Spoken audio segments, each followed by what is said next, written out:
Praise the Lord. கிறிஸ்துவுக்குள் பிரியமானவர்களே, ஆண்டவர் இயேசுவின் நாமத்தில் இந்த புதிய மாதத்தில் உங்கள் ஒவ்வொருவரையும் சந்திப்பதில் மிக மிக மகிழ்ச்சி அடைகின்றேன். இந்த வருடத்தின் கடைசி மாதத்தை காண்டிருக்கின்றோம். 11 மாதத்தை முடித்து இந்த 12ஆம் மாதத்தை காண இறைவன் நம் ஒவ்வொருவருக்கும் தயவும் கிருபையும் பாராட்டி இருக்கின்றார். இறைவனுக்கு நன்றி சொல்வோம். டிசம்பர் மாதம் என்றாலே அது கிறிஸ்து பிறப்பை நமக்கு முன் அறிவிக்கின்ற மாதமாக இருக்கின்றது. டிசம்பர் என்று சொன்னவுடன் கிறிஸ்துமஸ் தான் நம் ஒவ்வொருவருக்கும் நினைவுக்கு வருகின்றது. இந்த டிசம்பர் மாதத்தில் இறைவன் நமக்கென்று விசேஷித்த வாக்குத்தத்தத்தை கொடுத்திருக்கின்றார். கடைசி மாதம் எப்படி இருக்க போகின்றது? இந்த வருடத்துடைய கடைசி நாட்கள் என்னவா இருக்க போகின்றது? அப்படியே பயணிக்க போகின்றேனா அல்லது மாற்றங்கள் ஏற்பட போகின்றதா என்று எதிர்பார்ப்போடு இருக்கின்ற உங்கள் ஒவ்வொருவருக்கும் இறைவன் விசேஷித்த வாக்குத்தத்தத்தை கொடுத்திருக்கின்றார். இந்த மாதத்துக்கான தலைப்பு என்னதென்றால் ஒளியின் மக்கள். இந்த மாதம் இறைவன் நமக்கு கொடுத்த வாக்குத்தத்தம் எபேசியர் அதிகாரம் 5 இறைவார்த்தை 8. ஒரு காலத்தில் இருளாய் இருந்த நீங்கள் இப்போது ஆண்டவரோடு இணைந்து ஒளியாய் இருக்கிறீர்கள். ஆகவே ஒளி பெற்ற மக்களாக வாழுங்கள். ஹல்லேலூயா. ஒரு காலத்தில் நீங்கள் இருளாய் இருந்தீர்கள். கடந்த காலத்தில் உங்கள் வாழ்க்கையில் அநேக இருள் நிறைந்த காரியங்கள் இருந்திருக்கலாம். ஆனால் இப்பொழுதோ ஆண்டவரோடு இணைந்து ஒளியாய் இருக்கின்றீர்கள். ஆண்டவரோடு இணைந்தால் மட்டுமே நீங்கள் ஒளியின் மக்களாய் மாற முடியும். நீங்கள் இருளிலே இருந்தால் ஒளியை கண்டடைய முடியாது. இருள் என்பது நம்முடைய பாவங்களைத்தான் குறிக்கின்றது. அதே நேரத்தில் பாவம் செய்பவர்களோடும் நமக்கு உறவு வேண்டாம் என்று ஆண்டவருடைய வார்த்தை கூறுகின்றது. எபேசியர் அதிகாரம் 5 இறைவார்த்தை 11 பார்க்கின்றோம். பயனற்ற இருளின் செயல்களை செய்கின்றவர்களோடு உங்களுக்கு உறவு வேண்டாம், அவை குற்றமென எடுத்து காட்டுங்கள். இந்த நாட்களில் பாவம் செய்கின்றவர்களோடு உங்களுக்கு உறவு வேண்டாம் என்று ஆண்டவருடைய வார்த்தை தெளிவாக கூறுகின்றது. உங்களால் முடிந்தால் அவர்கள் செய்யும் பாவத்தை அவர்களிடத்தில் இது குற்றமான ஒரு காரியம் என்று எடுத்துச் சொல்ல முற்படுங்கள். நீங்கள் செய்து கொண்டிருக்கக்கூடிய காரியம் இறைவனுக்கு பிரியமில்லாத ஒரு காரியம், இருளின் காரியம் என சொல்ல முயற்சி செய்யுங்கள். ஆனால் ஒரு விசை நீங்கள் கவனமாயிருக்க வேண்டும். அவர்களை இந்த பாவத்திலிருந்து எடுக்கப் போகிறேன் என்று சொல்லிவிட்டு நீங்களே அந்த பாவமான இருளில் விழுந்து விடாதிருங்கள். எபேசியர் அதிகாரம் 5 இறைவார்த்தை 12 பார்க்கின்றோம்.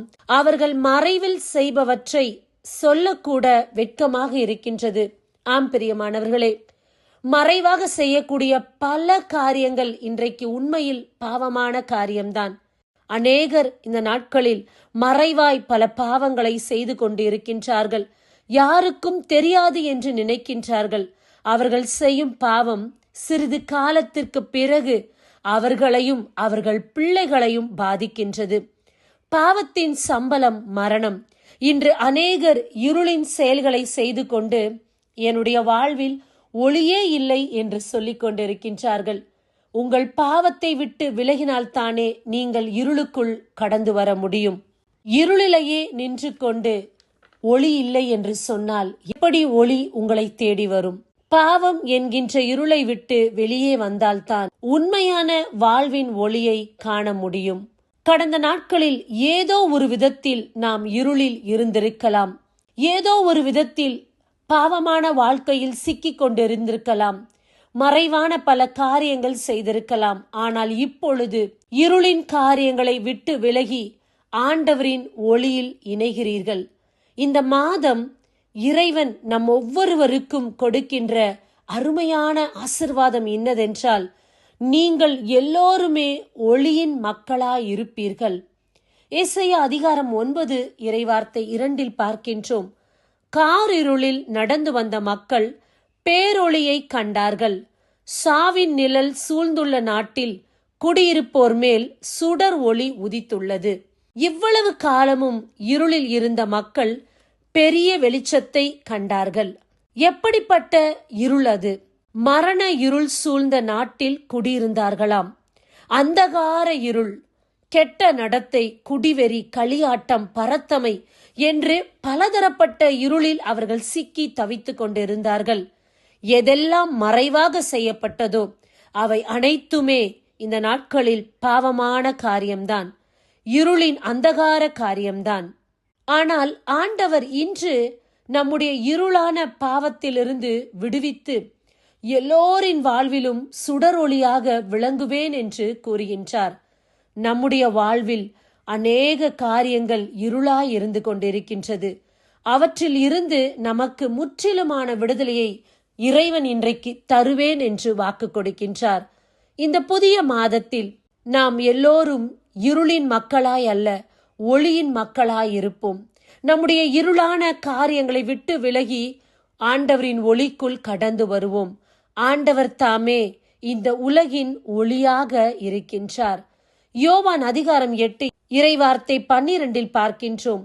உலகின் ஒளி நானே, என்னை பின்தொடர்பவர் இருளில் நடக்க மாட்டார், வாழ்வுக்கு வழிகாட்டும் ஒளியை கொண்டிருப்பார். நாம் இனி இருளின் பிள்ளைகளாய் இராதபடி கவனமாயிருப்போம். எபேசியர் அதிகாரம் 5 இறைவார்த்தை 15 உங்கள் நடத்தையை பற்றி மிகவும் கருத்தாயிருங்கள். நடத்தை என்று சொன்னது நம்முடைய ஒழுக்கமான வாழ்க்கைதான். நாம் எப்படிப்பட்ட வாழ்க்கை வாழ்ந்து கொண்டிருக்கின்றோம்? பாவமான வாழ்க்கையா? பிரயோஜனமற்ற வாழ்க்கையா? நாம் செய்கின்ற ஒவ்வொரு தவற்றையும் நியாயப்படுத்தி கொண்டிருக்கக்கூடிய வாழ்க்கையா? பிரியமானவர்களே, இந்த நாளில் ஒழுக்கக்கேடான வாழ்க்கையை விட்டு விலகுவோம். ஆண்டவருக்கு பிடித்த வாழ்வை வாழ்வோம்.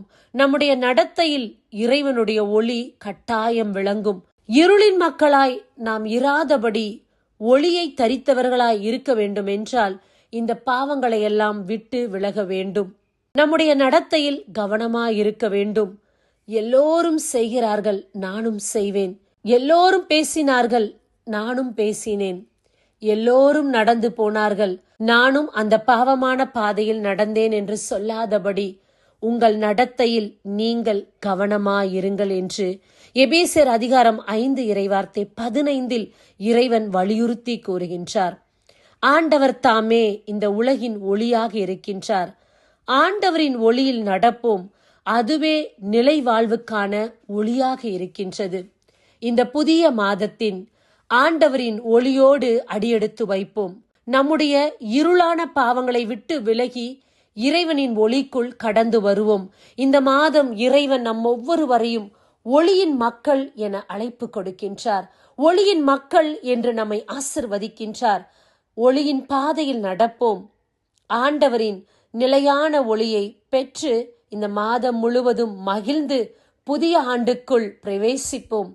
ஆமேன். God bless you. கண்களை மூடி ஜெபிப்போமா? அன்பே உருவான இறைவா, எங்கள் ஒவ்வொருவருடைய வாழ்வில் இந்த மாதத்தில் நீர் ஒளியாய் பிரவேசிக்க போவதற்காக நன்றி.